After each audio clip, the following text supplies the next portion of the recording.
trongការពីខ្លួនអ្នកពីមេរោគអេដត្រូវដឹងពី5ចំណុចនេះ1ត្រូវធ្វើតេស្តរកមេរោគអេដឲ្យបានទៀងទាត់ការដឹងពីឆ្នាំពីខ្លួនឯងជួយឲ្យលោកអ្នកសម្រេចចិត្តបានត្រឹមត្រូវ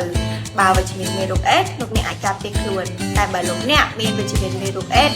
នោះលោកអ្នកនឹងអាចទៅទទួលសេវាព្យាបាលបានទាន់ពេលវេលានិងបង្ការការចម្លងទៅអ្នកដទៃផ្សេងទៀត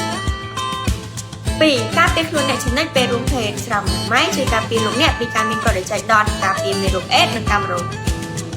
3កាត់បន្ថយការមានដៃគូរួមភេទច្រើនស្មោះមួយមិនព្រួយក្នុងការឆ្លងមេរោគអេដនិងកាមរោគ4ជ្រើសរើសប្រើថ្នាំ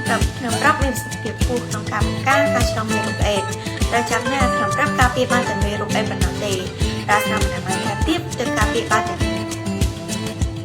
5កុំប្រើវត្ថុមុតស្រួលគ្នាណាការប្រើវត្ថុមុតស្រួលគ្នាធ្វើឲ្យលោកអ្នកឆ្លងមេរោគអេដនិងកាមរោគផ្សេងៗទៀត